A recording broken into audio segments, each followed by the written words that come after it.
Shalom, saudara-saudari yang dikasihi Tuhan Yesus Kristus. Perkenankanlah kami, para pelayan jemaat, menyampaikan kepada Bapak, Ibu, saudara dan saudari, damai sejahtera dari Tuhan Allah kita menyertai saudara.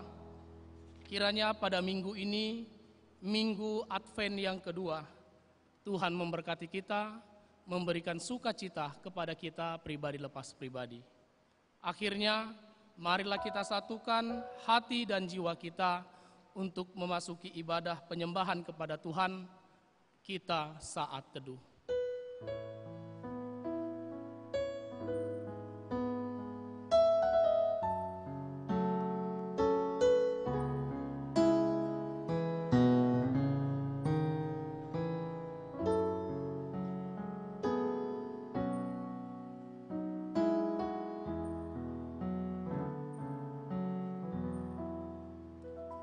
Amin. Kita angkat pujian, kita bernyanyi dari Kidung Jemaat nomor 91, kita nyanyikan ayat 1 sampai ayat yang ketiga.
Dan anaknya Tuhan Yesus Kristus dan Roh Kudus, Khalik langit dan bumi. Amin. Kepadamu ya Tuhan ku angkat jiwaku, Allahku.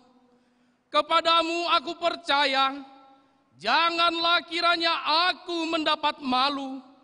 Janganlah musuh-musuhku beria-ria atas aku. Ya, semua orang yang menantikan Engkau takkan mendapat malu. Yang mendapat malu ialah mereka yang berbuat hianat dengan tidak ada alasannya.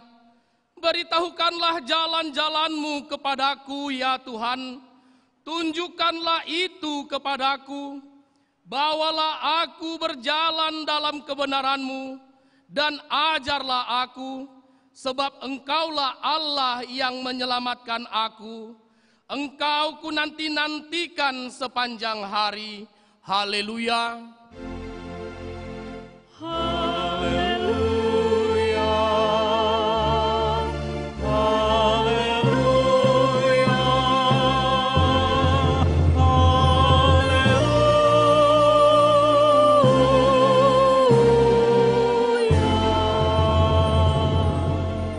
Kita berdoa.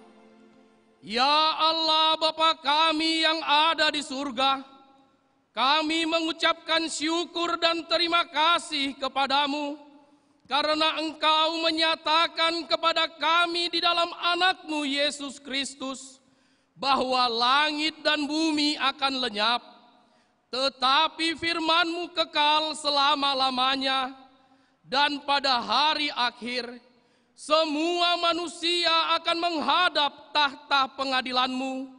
Kasihanilah kami ya Tuhan, teguhkanlah hati kami dengan roh-Mu untuk berpegang pada firman-Mu itu.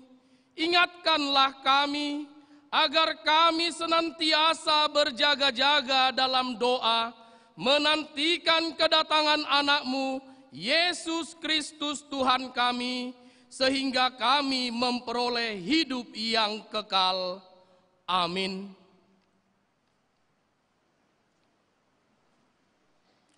Kita angkat pujian, kita bernyanyi dari Kidung Jemaat nomor 79, kita nyanyikan ayat 1 dan ayat 2.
Marilah kita mendengar firman Tuhan sebagai pendahuluan khotbah pada Minggu Advent yang kedua hari ini, yang tertulis di dalam Yohanes 1 ayat 19 sampai yang ke-28.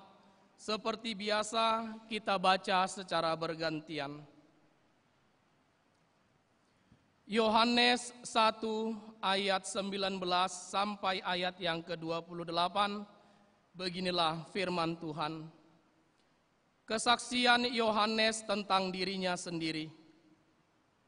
Dan inilah kesaksian Yohanes ketika orang Yahudi dari Yerusalem mengutus beberapa imam dan orang-orang Lewi kepadanya untuk menanyakan dia, "Siapakah engkau?" Ia mengaku dan tidak berdusta, katanya, "Aku bukan Mesias." Lalu mereka bertanya kepadanya, "Kalau begitu, siapakah engkau? Elia?" Dan ia menjawab, "Bukan." "Engkaukah nabi yang akan datang?" Dan ia menjawab, "Bukan." Maka kata mereka kepadanya, "Siapakah engkau? Sebab kami harus memberi jawab kepada mereka yang mengutus kami. Apakah katamu tentang dirimu sendiri?" Jawabnya, "Akulah suara orang yang berseru-seru di padang gurun. Luruskanlah jalan Tuhan, seperti yang telah dikatakan Nabi Yesaya." Dan di antara orang-orang yang diutus itu ada beberapa orang Farisi. Mereka bertanya kepadanya, katanya, "Mengapakah engkau membaptis, jikalau engkau bukan Mesias, bukan Elia, dan bukan Nabi yang akan datang?" Yohanes menjawab mereka, katanya, "Aku membaptis dengan air, tetapi di tengah-tengah kamu berdiri Ia yang tidak kamu kenal. Yaitu Dia yang datang kemudian daripadaku. Membuka tali kasutnya pun aku tidak layak." Hal ini terjadi di Betania yang di seberang sungai Yordan, di mana Yohanes membaptis. Sampai sedemikianlah pembacaan firman Tuhan. Yang berbahagia ialah mereka yang mendengarkan firman Allah, yang menghayati serta mengamalkannya. Amin.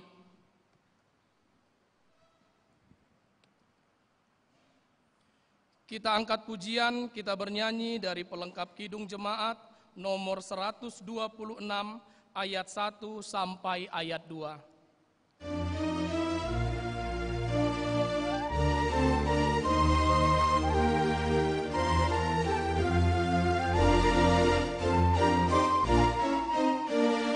Hanyalah Yesus Juru Selamat, Dialah sumber hidup bakal.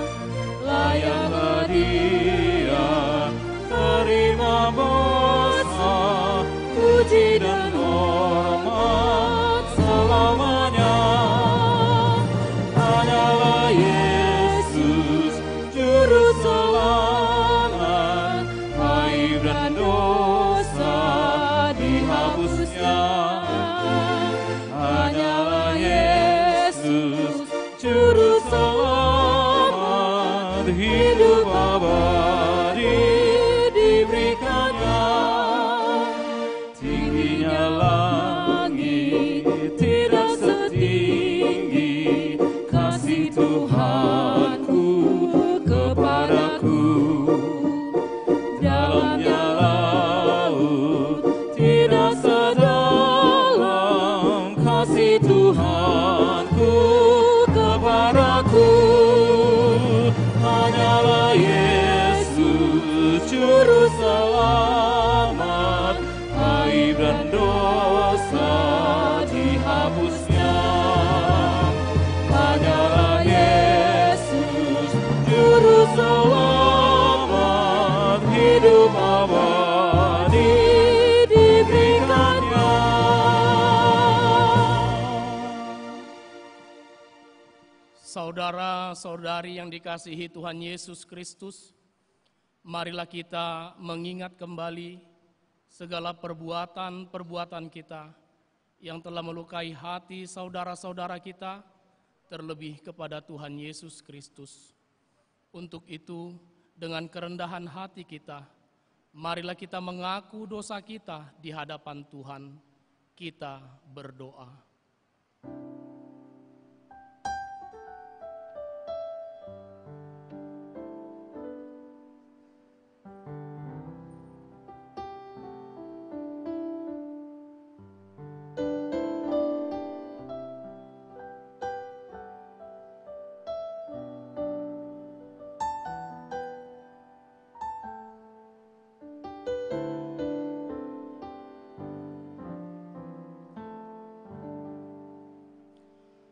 Bapa kami yang di surga, yang maha kuasa dan pengasih, Engkau tidak berkenan melihat kematian orang fasik, tetapi Engkau berkenan kepada pertobatannya agar ia hidup.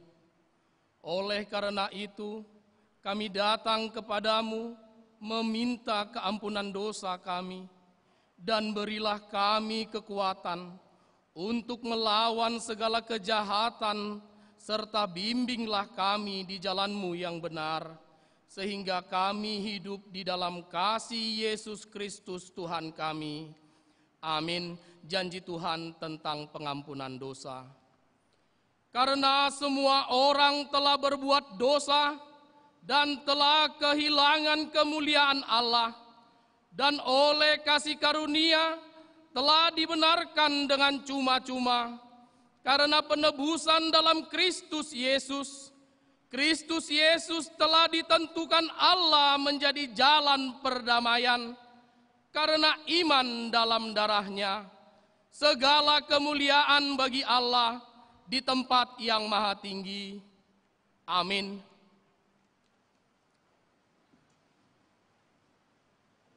Marilah kita mendengar pujian dari GMKI FIB USU.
Kita angkat pujian, kita bernyanyi dari Kidung Jemaat nomor 76, kita nyanyikan ayat 1 dan ayat 2.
Firman Tuhan sebagai petunjuk hidup baru tertulis di dalam Kolose 3 ayat 16. Beginilah firman Tuhan. Hendaklah perkataan Kristus diam dengan segala kekayaannya di antara kamu, sehingga kamu dengan segala hikmat mengajar dan menegur seorang akan yang lain, dan sambil menyanyikan mazmur dan puji-pujian dan nyanyian rohani dan mengucap syukur kepada Allah di dalam hatimu. Sampai sedemikianlah pembacaan firman Tuhan. Marilah kita sama-sama memohon kekuatan daripada Tuhan. Ya Allah Bapa kami, berilah kami kekuatan untuk melakukan yang sesuai dengan firman-Mu. Amin.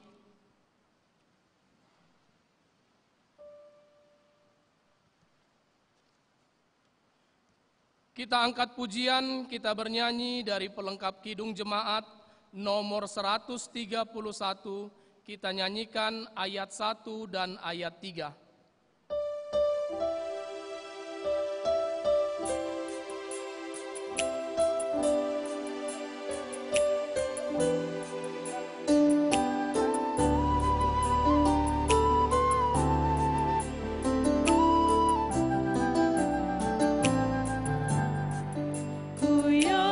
Tuhan tuntun langkah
Marilah kita bersaksi, mengikrarkan pengakuan iman kita bersama jemaat pada segala abad di seluruh dunia.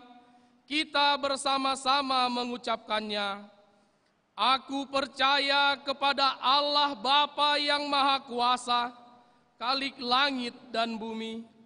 Aku percaya kepada Yesus Kristus, Anaknya yang tunggal Tuhan kita, yang dikandung daripada Roh Kudus, lahir dari anak darah Maria, yang menderita di bawah pemerintahan Pontius Pilatus, disalibkan, mati dan dikuburkan, turun ke dalam kerajaan maut, pada hari yang ketiga bangkit pula dari antara orang mati, naik ke surga, duduk di sebelah kanan Allah Bapa yang Maha Kuasa, dan akan datang dari sana untuk menghakimi orang yang hidup dan yang mati. Aku percaya kepada Roh Kudus, gereja yang kudus dan am, persekutuan orang kudus, pengampunan dosa, kebangkitan daging, dan hidup yang kekal. Amin.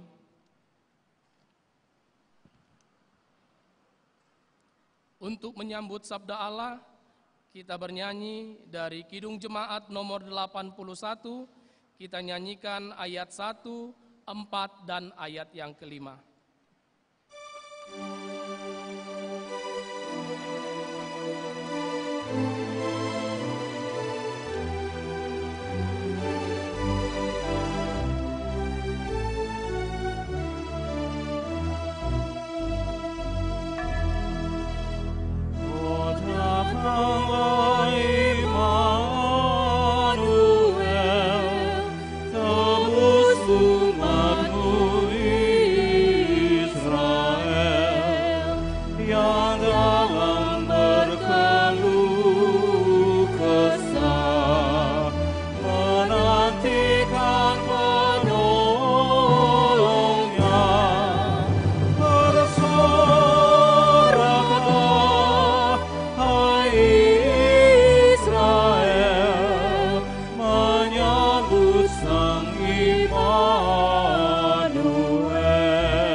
Kita bersatu di dalam doa. Damai sejahtera Allah Bapa yang melampaui segala akal dan pikiranmu, itulah yang menyertai hati dan pikiranmu di dalam mendengarkan, merenungkan, memperlakukan firman Allah di dalam hidupmu. Di dalam nama Yesus kami berdoa. Amin.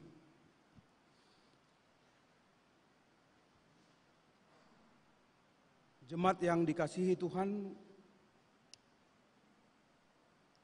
apakah begini ini bisa lebih cas atau gimana?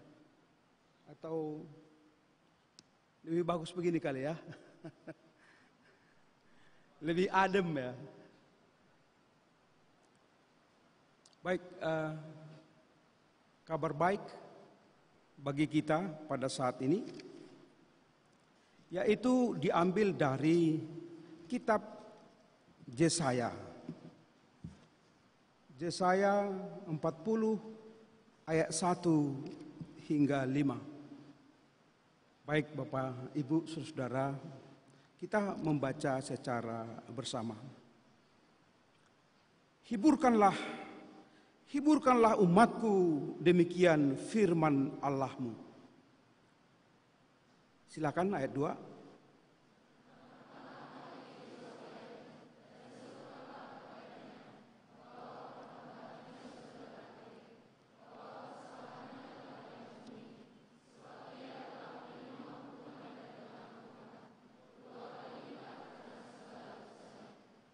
Ada suara yang berseru-seru, persiapkanlah di padang gurun jalan untuk Tuhan, luruskanlah di padang belantara jalan raya bagi Allah kita.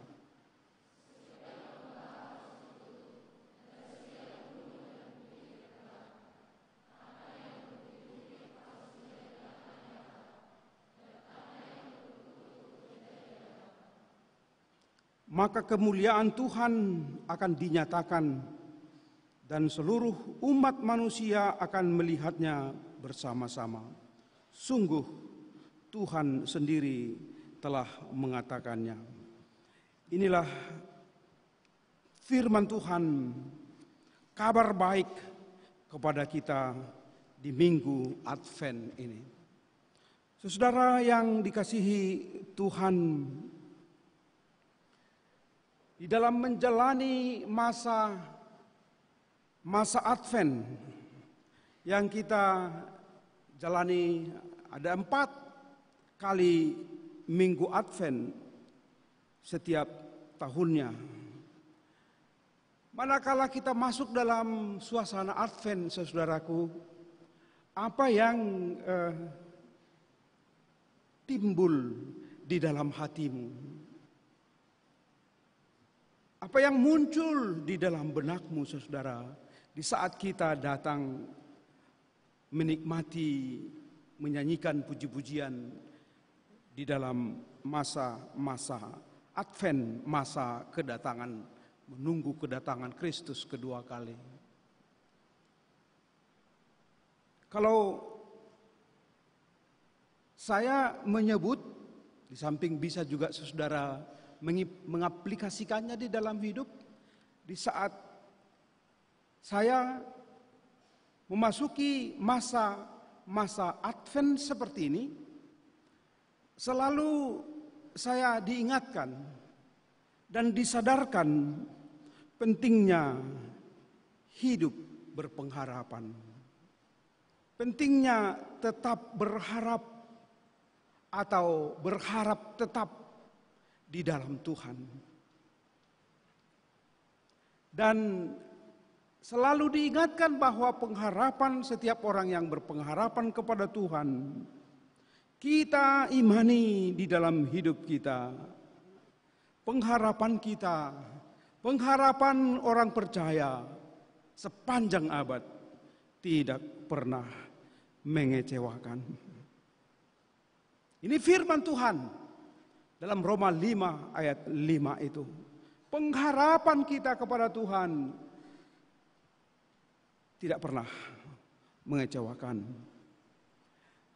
Dan kita tahu, saudara, orang yang berpengharapan kepada Tuhan bukan berarti there is no challenge, there is no more temptation. Bukan berarti kalau sudah berharap kepada Tuhan tidak ada lagi tantangan, tidak ada lagi pencobaan, tidak ada lagi struggle pergumulan hidup, tidak lagi sakit penyakit. Bukan begitu. Kendati pun kita berharap, justru di dalam kehidupan kita suka duka itu perlu ada cas, perlu jelas itu hope kita, pengharapan kita ada di dalam Tuhan. Kalau kita senter, kita selidik tubuh kita, hidup kita, Bapak, Ibu, saudara-saudara, pasti yang berkaitan dengan pergumulan bisa saja nempel di dalam hidup kita. Pergumulan itu bisa menempel di dalam hati kita. Misalnya, kan bisa menempel kegalauan. Dia sudah berusia 29 tahun misalnya. Orang tuanya sudah mendesak, kapannya datang Parumain itu katanya. Kapannya datang Hele itu. Kan itu ada sesuatu yang menempel di dalam hatinya. Bisa juga ya mahasiswa di dalam pergumulannya untuk menyelesaikan studinya, perkuliahannya, banyak rintangan-rintangan yang dihadapi, dan ini bisa melahirkan kegalauan di dalam kehidupannya. Kadang juga bisa menempel di hati kita, di pikiran kita, ada duri di dalam daging, ada penyakit yang tidak jelas, ada penyakit yang sebentar kambuh, sebentar sembuh. Dan sering juga, saudara, orang percaya walaupun dia setia kepada Tuhan, tapi diperhadapkan dengan sakit penyakit yang bukan misalnya sakit penyakit yang biasa, tapi sakit penyakit yang mengkhawatirkan dan mengerikan. Misalnya ada kanker, ada darah tinggi ya, sehingga ini membuat kekacauan, kegalauan di dalam hidup. Tapi kendati pun seperti itu, Bapak Ibu, saudara-saudara, pemberitaan firman hari ini akan membuka mindset yang baru, pemikiran yang baru, sikap yang baru kepada setiap orang percaya, bahwa kita diingatkan pentingnya hope, tetap berharap dan berharap tetap di dalam Tuhan. Karena Tuhan kita itu adalah Tuhan yang setia. Tuhan kita itu adalah Tuhan yang mengingat. Our God never forget. Allah kita tidak pernah melupakan kita, melupakan pribadi kita.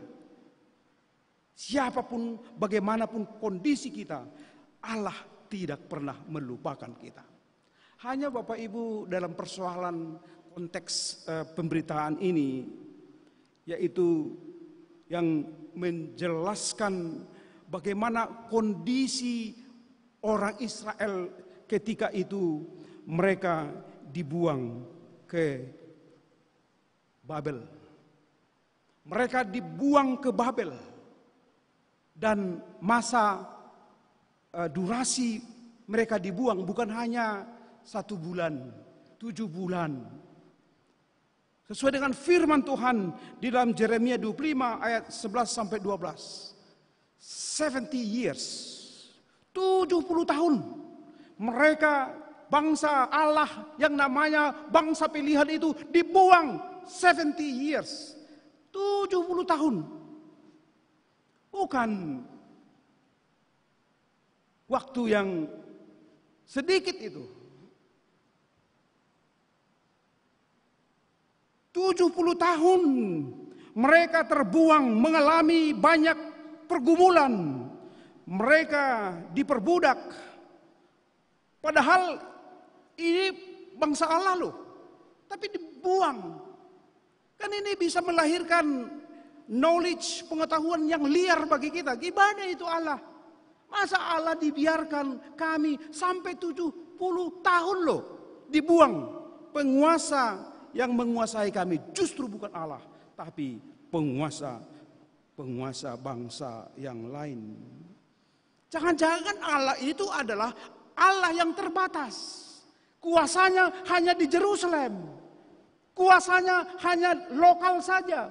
Dan itu bisa mereka pikirkan, kalau memang Allah itu Allah yang hebat dan luar biasa, pastilah kita tidak dibiarkan sampai 70 tahun dibuang. Bapak Ibu, saudara-saudara yang dikasihi Tuhan, jangan-jangan Allah itu juga Allah fikun.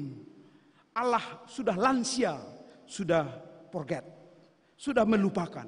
Dan itulah salah satu ciri orang lansia ya, gampang melupakan. Orang-orang yang sudah 65 ke atas itu ya easy to forget, gampang untuk melupakan. Ini pemikiran mereka. Mereka mengakui bahwa teologi mereka itu menganggap bahwa Allah itu sudah melupakan, sudah tidak mengingat lagi. Tapi saudara,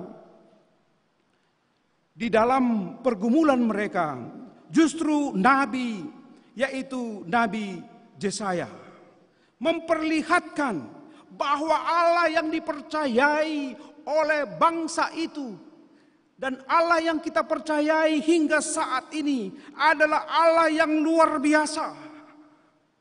Elohim Yare di dalam bahasa Ibrani. Allah yang luar biasa. Allah yang selalu mengingat. Sekalipun mereka dibuang 70 tahun, tapi Allah tidak pernah melupakan janjinya. Allah tidak pernah melupakan janjinya. Mereka diingat. Sekalipun mereka terbuang, itu adalah bagian education, bagian pendidikan bagi mereka, supaya mereka sadar perlunya hidup di dalam Tuhan, perlunya hidup berpengharapan di dalam Tuhan. Tapi ternyata mereka abai, tidak mau tahu. Mereka hanya bersandar kepada pikiran, bergantung kepada kekuatan yang lain, sehingga mereka terbuang. Saudara, Allah mengingat. Saya kira ini juga menjadi bahagian dari sukacita di masa Advent. Allah mengingat bangsanya yang dibuang. Dan itu dinyatakan, ingatan Allah itu diperlihatkan melalui nubuatan dari nabi-nabinya. Salah satu nubuatan itu, berita kabar baik itu, inilah Bapak Ibu yang kita nikmati, yang kita dengarkan. Hiburkanlah umatku, hentikanlah, demikianlah firman Allahmu. Tenangkanlah hati Yerusalem, serukanlah kepadanya bahwa perhambaannya sudah berakhir, kesalahannya telah diampuni, sebab ia telah menerima hukuman dari tangan Tuhan 2 kali lipat karena segala dosanya. Saudara, hiburkanlah. Pasti punya makna penyebutan sampai 2 kali. Hiburkanlah, itu berarti peneguhan. Nada penghiburan, nada kekuatan. Tenangkanlah. Ini disampaikan kepada orang yang galau. Tenangkanlah pikiranmu.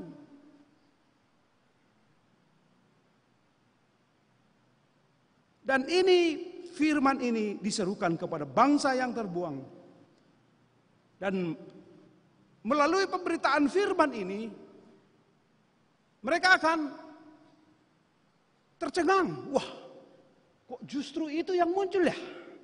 Kita sudah 70 years, sudah 70 tahun. Tapi ada sesuatu pengharapan. Ada sesuatu berita kabar baik yang disampaikan Nabi Yesaya. Yaitu pengharapan di dalam Tuhan. Dan itulah yang perlu kita terus-menerus saksikan, hayati dalam kehidupan kita, saudara. Berharap selalu kepada Tuhan. Di sini disebutkan contoh tanda bahwa tindakan Tuhan telah atau akan memberikan peneguhan luar biasa kepada mereka. Di sini disebut perhambaannya sudah berakhir, kesalahannya telah diampuni. Perhambaan, tidak ada yang ingin diperhamba, diperbudak, tidak ada. Tapi bangsa Israel, bangsa yang tegar tengkuk itu, bangsa yang abai itu, memang itu konsekuensi perbuatan mereka sehingga mereka dibuang. Tapi Allah mengingat mereka dan meneguhkan mereka. Firman ini mengatakan perhambaan sudah berakhir. Slavery end.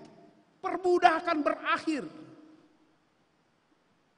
Alangkah bahagianya kalau kita menjadi hidup yang bebas. Ada amin. Bebas berbuat sesuai dengan kehendak Tuhan. Daripada seperti kondisi bangsa itu diperbudak, terseok-seok, tidak bebas. Tapi firman ini disebut perhambaan sudah berakhir, bahwa kesalahannya telah diampuni. Wah, luar biasa. Kesalahannya telah diampuni. Pernah saudara mengalami kesalahanmu, kekuranganmu diampuni temanmu, diampuni orang tuamu, walaupun kadang-kala ya bisa saja kita tileps titipan uang orang tua yang aturannya membayar uang kuliah, kita gunakan untuk keperluan-keperluan yang tidak pada porsinya. Tapi orang tua kita melihat, ya tidak apa-apalah supaya anakku ini bisa cepat selesai. Diampuni. Itu contoh, simple example. Contoh yang sederhana bahwa kesalahan telah diampuni. Demikian pemberitaan ini, kesalahan mereka telah diampuni. Sebab ia telah menerima hukuman dari tangan Tuhan 2 kali lipat. Dan ini adalah muaranya, nubuatan ini adalah muaranya, kesalahannya telah diampuni. Itu nyata nanti di dalam kehadiran Yesus Kristus. Yesus Kristus yang mengampuni dosa kesalahan umat manusia. Dan itu nyata seperti yang diungkapkan oleh Yohanes 19 ayat 30. Karena kasihnya, karena karunia-Nya, Yesus mau mati dan dia menyebut sudah selesai. Mari saudara baca itu firman Tuhan dari Yohanes 19 ayat 30. It finished. Sudah selesai. Artinya sudah selesai hutang dosa. Aturannya kematian. Tapi karena Yesus mau membayar hutang dosa kita. Melalui bilur-bilurnya kita disembuhkan. Dosa kita dilunasi. Mari saudara baca itu. Dan ini menjadi peneguhan juga bagi kehidupan kita. Mari baca saudara. Sesudah Yesus meminum anggur asam itu, berkatalah ia, sudah selesai. Lalu ia menundukkan kepalanya dan menyerahkan nyawanya. Sudah selesai. Katakan dalam hidupmu saudara, terima kasih Tuhan, Engkau telah selesaikan hutang-hutang dosaku. Aku menjadi manusia yang berharga. Aku manusia yang berarti di hadapanmu. Karena kasihmu, hutangku telah kau lunasi. Free of charge. Dengan gratis. Hanya karena kasih karunia Allah. Kemudian Bapak Ibu, saudara-saudara, perlu juga apa sebenarnya yang dimaksudkan di sini? Di dalam ayat ini mengatakan sebab ia telah menerima hukuman dari tangan Tuhan 2 kali lipat karena segala dosanya. Bangsa itu sudah menerima hukuman dari Tuhan 2 kali lipat karena dosanya. Ada istilah 2 kali lipat. Berapa itu, saudara? 2 kali lipat berarti kalau secara matematika 4 kali ya? 4 ya? 2 kali lipat ya. Disebutkan di sini 2 kali lipat karena segala dosanya. 2 kali lipat. Dia telah menerima hukuman dari Tuhan 2 kali lipat. Bagi saya, kalau 2 kali lipat itu counted, terhitung. Fakta, 2 kali lipat, fakta itu. Jelas itu. Artinya, itulah hukumannya. Mereka dihukum ya 70 tahun. terhitung. Tetapi saudara, kalau kasih karunia itu uncounted, tidak terhitung. Kalau kita membaca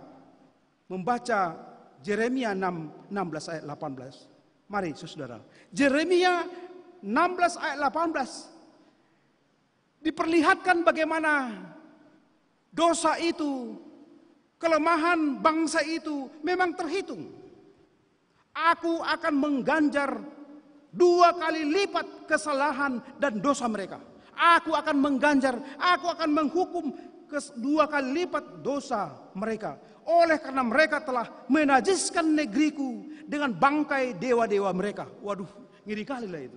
Mereka telah menajiskan negeriku dengan bangkai-bangkai dewa-dewa mereka yang menjijikkan dan telah memenuhi tanah milikku dengan perbuatan mereka yang keji. Walaupun begitu keji, walaupun begitu abai mereka, firman Tuhan mengatakan, jelas telah menerima hukuman mereka dari tangan Tuhan 2 kali lipat. 2 kali lipat. Itu terbatas. Sementara anugerah Allah yang diperlihatkan oleh Yesus, pengampunan Allah yang nyata di dalam diri Yesus, bukan hanya pengampunan 2 kali lipat. No. Tapi kasih Allah, karunia Allah itu terus menerus berkelanjutan. Terus menerus kasih karunia Allah itu diberikan kepada setiap orang yang percaya. Dan itulah juga sukacita kita di dalam hidup kita. Dosa kita walaupun 2 kali lipat tapi sudah diampuni. Tapi kasih karunia Tuhan yaitu selalu segar setiap hari. Karunia Tuhan itu selalu setiap hari terjadi di dalam hidup kita. Bapak Ibu Saudara, tentu inilah sukacita di dalam masa Advent ini, bahwa apapun dosamu yang kau lakukan, sengaja atau tidak kau sengaja, tetapi karena Allah mengingat, Allah kasih, Dia mengampuni kita. Tentu dengan pengampunannya kita akan merubah mindset lama menjadi mindset baru. Dan mindset lama itu kita tinggalkan, mindset baru kita perlihatkan. Inilah menjadi pesan melalui ayat 3 sampai 4. Ayat 3 sampai 4, saudara, mari kita membaca bersama. Ada suara yang berseru-seru, persiapkanlah di padang gurun jalan untuk Tuhan. Luruskanlah di padang belantara jalan raya bagi Allah. Persiapkanlah di padang gurun jalan untuk Tuhan. How can it be? Bagaimana itu bisa terjadi? Kita mempersiapkan jalan Tuhan di padang gurun. Bagi saudara yang sudah mengalami pernah di padang gurun ya, atau pergi ke Yerusalem, ke Mesir, ke Jordania, Palestina, itu adalah dunia padang gurun. Padang gurun yang gersang, tidak ada pepohonan misalnya. Sukar menemukan air, padang gurun. Kita tidak tahu kapan padang gurun itu endingnya kapan ya. Kita tidak tahu. Ketika ada kesempatan bagi saya bepergian studi tour ke Yerusalem, mencari minuman sangat sulit, mahal. Bahkan ketika mereka juga mengalami bahwa hujan jarang terjadi, bukan seperti di Indonesia, apalagi seperti di Medan, banjir di mana-mana, banyak air, tapi bukan air berkat ya, banjirnya. Demikian di padang gurun, sukar menemukan air. Sukar sekali, banyak tantangan. Dan bagaimana kalau disebut kita mempersiapkan jalan Tuhan di dalam kesukaran? Wah, ini ya, bagaimana kita mempersiapkan jalan Tuhan di padang gurun? Dan ini menjadi simbolik. Ini adalah menjadi simbolik bahwa di dalam kehidupan kita banyak mengalami penderitaan, banyak mengalami kegalauan, kekhawatiran seperti di padang gurun. Tapi di dalam kekhawatiran itu pun kita perlu ada hope kepada Tuhan. Itu yang saya imani. Bagaimana mempersiapkan jalan Tuhan di padang gurun. Bagaimana mempersiapkan jalan Tuhan ketika kita mengalami sakit penyakit. Bagaimana kita mempersiapkan jalan bagi Tuhan di dalam penderitaan yang kita alami. Tentu tanpa Tuhan, tanpa Roh Kudus, kita tidak bisa menyaksikan sakit penyakit yang kita alami. Itu menjadi kemuliaan nama Tuhan. Kita bersaksi di dalam sakit penyakit, kita bersaksi dalam pergumulan akan kuasa Tuhan. Saya kira itu menjadi bahan, menjadi contoh kita mempersiapkan jalan bagi Tuhan. Ada kelemahan, ada pengalaman penderitaan, tapi justru kita mempersiapkan jalan Tuhan di situ. Kita menyaksikan bahwa Tuhan itu bekerja walaupun di dalam pergumulan itu sendiri. Sama seperti nyanyian itu ya. Bila kau izinkan sesuatu terjadi. Dan seterusnya, dan seterusnya. Nah, itu mempersiapkan jalan Tuhan. Karena kalau kita disebut mempersiapkan jalan Tuhan di padang gurun gimana? Sedangkan begitulah susahnya bangsa Israel menjadi bukti ketika mereka di padang gurun berjalan dari Mesir ke tanah Kanaan. Justru ungkapan, pertanyaan, keluhan-keluhan yang sering muncul. Musa, ngapain kau bawa kami ke padang gurun ini? Mengapa kami kelaparan, kehausan di sini, kepanasan di sini, terik di sini? Lebih baiklah kami tinggal di Mesir. Mengapa? Dan ini adalah question yang sering muncul di saat-saat perjalanan di padang gurun. Mengapa? Tapi orang yang mempersiapkan jalan Tuhan di dalam hidupnya. Tuhan, siapakah engkau di dalam pergumulanku? Siapakah engkau Tuhan yang bisa mengerti pengalaman yang kualami? Itu menjadi kesaksian. Artinya Tuhan itu tidak jauh. Tuhan itu tidak pernah lupa, tetapi selalu mengingat kita. Demikian juga saudara, setiap lembah harus ditutup dan setiap gunung dan bukit diratakan. Tanah yang berbukit-bukit harus menjadi tanah yang rata. Tanah yang berlekuk-lekuk menjadi daratan. Ini ada perubahan. Kalau kita sudah dijanjikan, sudah diampuni dosa kita, tentu ada transformasi di dalam kehidupan. Ada perubahan di dalam hidup. Misalnya kalau ada gunung-gunung batu, bukit-bukit bisa diratakan. Itu adalah bahasa simbolik. Pentingnya ada perubahan hidup. Yang tidak berpengharapan menjadi berharap kepada Tuhan. Yang tidak mengandalkan Tuhan menjadi mengandalkan Tuhan di dalam kehidupannya. Dan semuanya itu, saudara, maka dengan pengalaman kita bertuhan di dalam hidup kita, tentu ada pengalaman-pengalaman yang kita boleh saksikan, kita bagikan kepada orang lain. Tapi ingat, inti dari kesaksian kita adalah maka atau karena itu kemuliaan Tuhan akan dinyatakan. Kemuliaan Tuhan akan dinyatakan. The works of God will be displayed. Pekerjaan-pekerjaan Allah akan dinyatakan. Saya kira inilah pesan, inilah harapan Tuhan kepada kita melalui hidup yang kita jalani. Agar Tuhan, pekerjaan Tuhan semakin dinyatakan melalui pekerjaan kita, melalui hidup kita. Apapun status kita, apakah sebagai student, mahasiswa, apakah sebagai pekerja, apakah sebagai orang tua. Nyatakan, apapun yang kamu lakukan, biarlah itu menjadi, maka kemuliaan Tuhan akan dinyatakan. Dan inilah fungsi kita di Indonesia ini. Inilah fungsi kita sebagai orang percaya. Melalui hidup kita, perbuatan-perbuatan Tuhan akan dinyatakan. Apapun itu. Seperti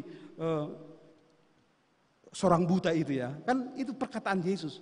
Perkataan murid-murid. Siapa ini berdosa Tuhan? Dia atau orang tuanya? No. Enggak orang tuanya, enggak dia. Tapi agar perbuatan Allah semakin dinyatakan. Karena itu saudara-saudara, Advent kedua, kalau disebut di sini adalah persiapkanlah jalan bagi Tuhan. Saya kurang tahu bagaimana kita menyikapi itu, bagaimana kita menyikapi mempersiapkan jalan bagi Tuhan. Tapi ada beberapa renungan yang boleh saya sampaikan kepada kita, saudara. Cara yang terbaik dalam mempersiapkan kedatangan Kristus kedua kali. Di mana kedatangan Kristus itu, we don't know exactly. Kita tidak tahu dengan pasti. Kita tidak tahu kapan waktunya, di mana, kita tidak tahu. Tapi ada seorang penulis buku mengatakan cara yang terbaik mempersiapkan dalam kedatangan Kristus kedua kali, yaitu tidak pernah melupakan bahwa Kristus ada. Cara yang terbaik untuk mempersiapkan kedatangan Kristus yang tidak bisa kita prediksi itu, yaitu never forget. Never forget. Tidak pernah melupakan bahwa Kristus hadir di tengah-tengah kita. Walaupun ya dia sudah datang dan dia akan datang, tapi dalam penantian ini kita selalu diingatkan Allah itu tidak jauh. Allah di tengah-tengah kita menguatkan, memampukan kita menghadapi hidup dengan penuh pengharapan. Yang kedua, tanda-tanda orang yang mempersiapkan kedatangan Kristus di dalam hidupnya. Ini dari seorang bernama Luther. Dia menurutnya, aku tidak tahu kapan, besok, lusa, atau hari-hari berikutnya Kristus datang. Aku tidak persoalan itu, kapan dia datang. Tapi yang penting bagiku adalah aku menanam pohon apel sekarang. Artinya ada kegiatannya. Dalam penantian Tuhan itu ada kegiatan, ada tindakan, ada kesaksian untuk menyaksikan kehebatan Tuhan. Menanam apel itu adalah simbol buah apel itu akan berguna kepada orang lain. Pada dirinya, demikian juga dalam hidup kita saudara. Penantian kepada Tuhan, jangan hanya lipat tangan. Jangan hanya berdoa, tapi do the best. Lakukanlah yang terbaik. Lakukanlah yang terbaik. Salah satu tindakan yang terbaik adalah fruitful, berbuah. Seperti Mazmur 1 ayat 3 itu. Seperti pohon yang ditanam di tepi aliran air. Dia berbuah pada musimnya. Be fruitful, berbuahlah saudara. Dan be faithful. Dan be faithful artinya setia. Orang yang be fruitful, berbuah. Orang yang setia, kedatangan Kristus, kedatangannya akan menjadi gift. Kedatangan Kristus akan menjadi present. Bukan hanya present arti biasa, tapi menjadi pemberian sukacita yang luar biasa. Biarlah kuat kuasa Roh Kudus saudara memampukan kita dalam menanti Tuhan. Kita mengisi hidup kita seperti dalam 1 Petrus 3 ayat 16, yaitu mari dalam kedatangan Tuhan kita tidak kedapatan bercacat dan tidak bernoda. Sudah selesai. Kristus sudah menebus dosa kita. Karena itu perlihatkanlah dalam penantian akan Kristus. Be fruitful, be faithful. Berbuah pada musimnya. Dan kedatangan Kristus menjadi present hadiah bagi kita. Kita berdoa. Terima kasih Tuhan atas pemberitaan firman ini yang memotivasi kami bahwa di dalam penantian Kristus akan datang kembali menjemput kami, datang untuk bersama kami. Sebagaimana firman-Mu, Engkau akan datang menjemput kami dan kita hidup bersama, dan itulah kebahagiaan yang sangat mulia.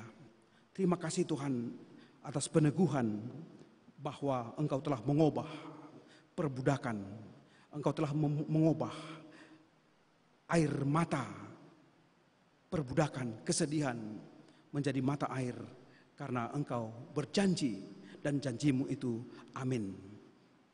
Janjimu itu tidak pernah bohong.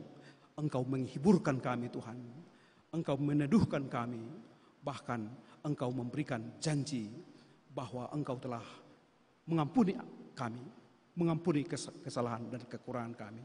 Biarlah Tuhan penyadaran ini, Engkau telah bertindak luar biasa kepada kami.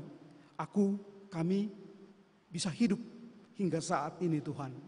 Itu karena karunia-Mu, itu karena kasih-Mu. Bahkan Engkau berjanji dosamu telah diampuni. Terima kasih Tuhan atas kasih-Mu kepada kami. Engkau tidak mengingat dosa-dosa kami lagi, tetapi Engkau memperbarui kami. Karena itu Tuhan, karena kasih-Mu itu kami boleh perlihatkan di dalam hidup kami. Pakai kami Tuhan menjadi saksi-Mu, saksi yang berbuah, menyaksikan kemuliaan Tuhan. Sehingga apapun yang kami lakukan Tuhan dalam hidup kami, bahkan di dalam kesedihan yang kami alami, juga boleh menjadi alat kemuliaan Tuhan akan semakin dinyatakan. Kami akan pulang Tuhan ke tempat kami, melakukan tugas aktivitas kami. Tapi kami diingatkan juga melalui firman Tuhan. Di saat kamu makan dan saat kamu minum, lakukanlah semuanya itu untuk kemuliaan nama Tuhan. Terima kasih Tuhan, di dalam Kristus Yesus pakai kami untuk alat kemuliaan-Mu di dunia di mana kami berada. Di dalam Yesus kami berdoa. Amin.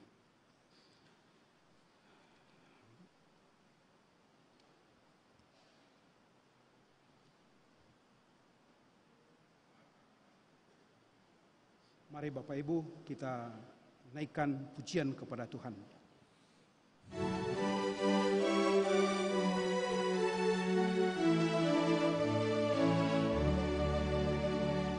Terbitlah bintang timur dan fajar merekah, menyambut sang penghibur harapan dunia.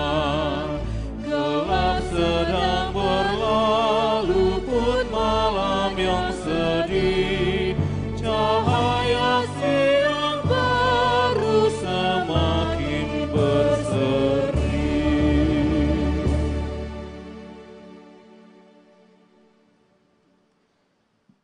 Jemaat, kita akan mengumpulkan persembahan. Karena itu firman Tuhan menjadi landasan untuk mengumpulkan persembahan, yaitu dari firman Tuhan Galatia 6 ayat 9. Janganlah kita jemu-jemu berbuat baik, karena apabila sudah datang waktunya kita akan menuai jika kita tidak menjadi lemah. Mari kita mengumpulkan persembahan.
diundang bangkit berdiri.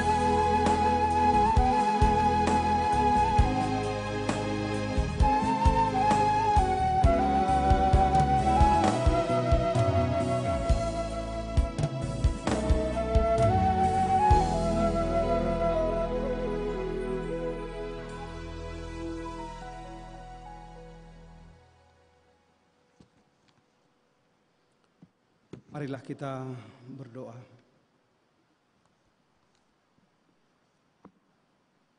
Ya Allah, Bapa kami yang di sorga, kami mengaku dengan setulus hati Engkau sumber segala berkat dan karunia.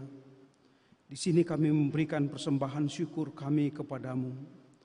Terimalah persembahan umat-Mu dan berkatilah menjadi alat kesaksian, persekutuan dan pelayanan jemaat-Mu ini.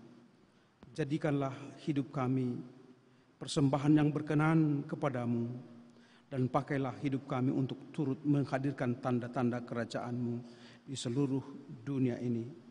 Kasih, keadilan, dan damai sejahtera, sukacita.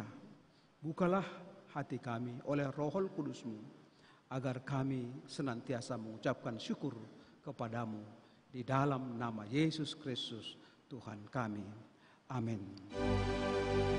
Ya Yesus, Aku cinta sepanjang hidupku.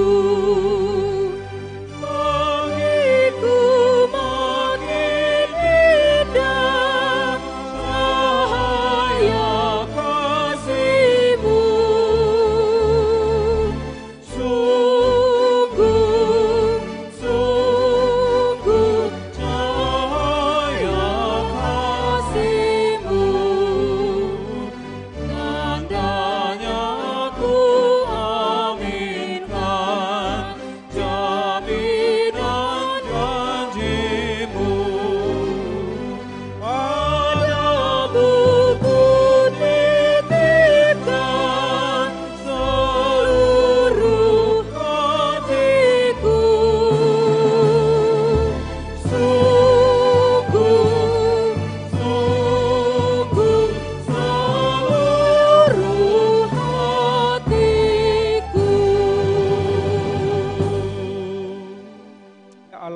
Bapa kami di dalam Yesus Kristus, dengan tidak berkesudahan Engkau menyatakan kasih setiamu kepada kami, anak-anak-Mu yang berdosa ini. Engkau tidak memalingkan muka-Mu dan meninggalkan kami menjadi mangsa penguasa maut. Tetapi Engkau senantiasa menyadarkan jiwa kami, supaya kami meninggalkan penyelewengan dan pelanggaran kami dan datang bernaung padamu. Dengan perantaraan firman-Mu, Engkau menyampaikan kehendak-Mu kepada kami, supaya kami menurutinya. Tetapi karena kami bodoh, lemah, lagi condong untuk berbuat yang jahat, maka kami tidak mampu menuruti kehendak-Mu. Engkau karena kasih-Mu telah menyediakan jalan pendamaian untuk kami dengan-Mu, dengan pengorbanan anak-Mu, Yesus Kristus. Tetapi karena kemuliaan yang digemari oleh dunia yang masih mengikat nafsu dan keinginan kami, maka pengharapan kami masih tertuju kepada hal-hal yang bersifat duniawi, yang dapat dirasakan dengan panca indera kami.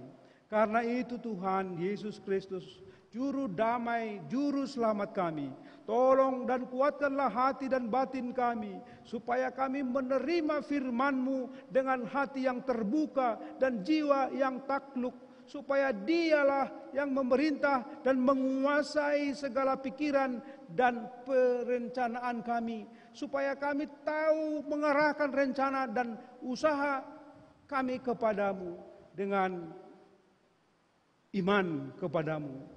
Pada hari ini jemaat-Mu dalam persekutuan-Mu hendak mempersiapkan diri menyambut kedatangan-Mu kembali dengan mengenang kelahiran-Mu menjadi manusia seperti kami. Kami tidak sanggup membayangkan besar kasih-Mu kepada kami yang menyebabkan Engkau rela meninggalkan tempat-Mu yang maha suci untuk menjadi manusia seperti kami.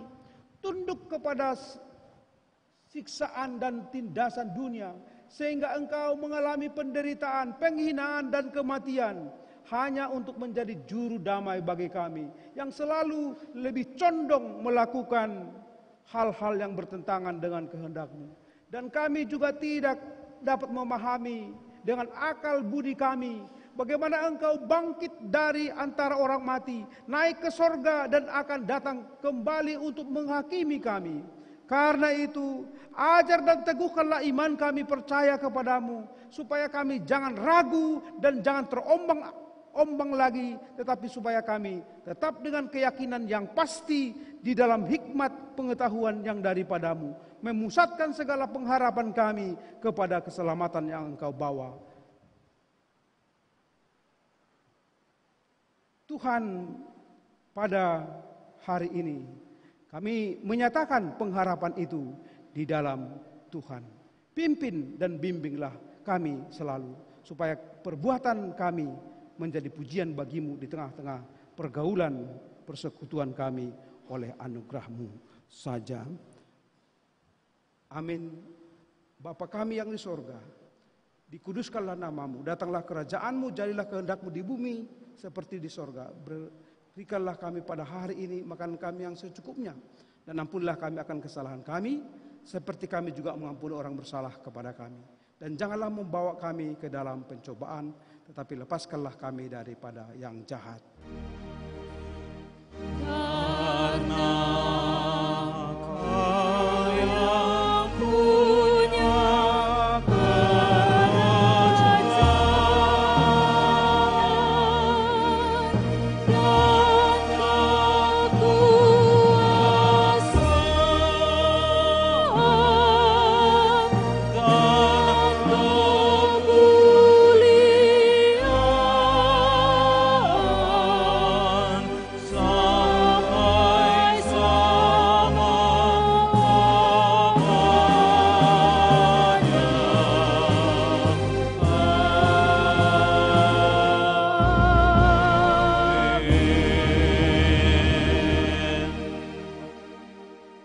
yang dikasihi Tuhan, pulanglah dengan damai sejahtera.